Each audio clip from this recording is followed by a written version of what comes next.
Très bon début de journée à toutes et à tous. Comme chaque année, dans la même période du mois de jeûne musulman, le chef de l'État, Alassane Ouattara, s'est rendu, a fait don un vivre aux musulmans de Côte d'Ivoire. C'est son conseiller spécial chargé des cultes qui s'est rendu au siège du Conseil supérieur des imams, des mosquées et des affaires islamiques COSIM. Mama Traoré. 415 tonnes de sucre et 422 tonnes de riz. L'ensemble de ces vivres est destiné à la communauté musulmane nationale qui observe un mois de jeûne obligatoire depuis samedi dernier. Plus que de la solidarité, le chef de l'État donateur de ces vivres fait ainsi preuve de spiritualité. Le prophète de l'islam dit, alayhi salatu wassalam, que quand tu donnes la rupture à un musulman qui jeûne, Dieu lui donne la récompense qu'il mérite. Toi qui lui as donné la rupture, il te donne l'équivalence des récompenses qu'il va donner au jeûneur à qui tu as donné la rupture. Donc quand tu donnes rupture à 1000 personnes un jour de Ramadan, tu as la récompense de ton jour de jeûne. Tu as la récompense de 1000 personnes à qui tu as donné rupture. C'est-à-dire que ces jours-là, toi tu auras la récompense de 1000 plus 1.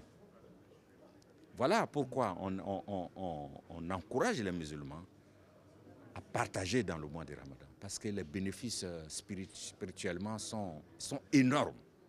Venu remettre ses dons au nom du président Alassane Ouattara, son conseiller spécial chargé des cultes en a profité pour solliciter une fois de plus les bénédictions des imams en faveur de la Côte d'Ivoire. Beaucoup d'actes de dévotion à la gloire de Dieu sont accomplis par eux-mêmes, eux qui sont les guides de la communauté musulmane. Ils le font certes pour les membres de la communauté, mais le président estime qu'ils le font pour l'ensemble du pays. Parce que partout où s'exercent les bonnes recommandations, les bonnes exhortations, les bonnes supplications pour que la miséricorde de Dieu s'étende sur les êtres humains, partout, cela ne peut être que favorable aux intentions et aux actes de gouvernement. En ce mois de dévotion spirituelle, le président de COSIM exhorte les musulmans à la générosité et à l'entraide. Le Premier ministre est attendu ce mercredi dans le Bassa-Sandra et la Nawa. Patrick Hachi va inaugurer l'hôpital général de Méagui, bâti sur une superficie de 5 hectares avec une capacité d'accueil de 110 lits. L'établissement sanitaire fait le bonheur des populations de la région qui entendent bien le célébrer.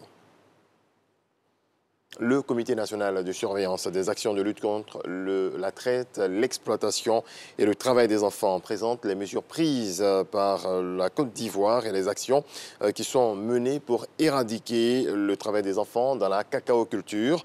Le CNS a animé les 7 et 8 mars dernier à l'île Saint-Denis en France une série de conférences dont nous parle Cheikh Koné.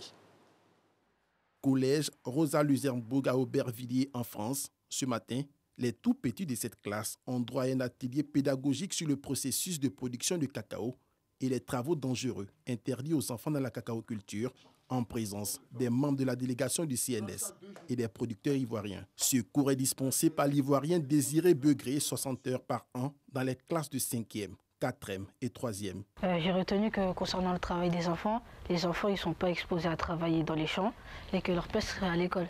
Mais que quelquefois, ils peuvent aller aider leurs parents dans les champs. Ces enfants-là, ils vont grandir, donc ils vont se retrouver dans les instants où on discute du prix du cacao. Donc ils pourront prendre fait et cause pour nos cacaoculteurs pour valoriser les prix. Bien avant, la délégation du CNS a eu une série d'échanges avec le président délégué du Conseil français des investisseurs en Afrique, CIAN, une organisation qui regroupe plus de 150 entreprises françaises en Afrique, ainsi que le maire de Saint-Denis, Mohamed Niabali. Autant nous sommes totalement opposés au travail forcé des enfants et au travail dangereux des enfants, autant nous pensons qu'il faut prendre en considération les particularités locales, qui sont que les exploitations de cacao sont souvent des exploitations familiales et que quand les papas et les mamans travaillent avec leurs enfants, ça n'est pas une exploitation d'enfants. Et il faut aussi tenir compte que beaucoup de gens dans ce secteur travaillent dans le secteur informel, qui complique un petit peu la preuve et la démonstration qu'on emploie des enfants ou pas. Et donc je pense que c'est un sujet qu'il faut regarder avec une véritable volonté de faire progresser les choses, mais avec un bon équilibre aussi. Et c'est ce que nous essayons de faire passer notamment auprès des ONG et de certains fonctionnaires européens ou français, par exemple, qui édictent des règles sans bien comprendre les particularités.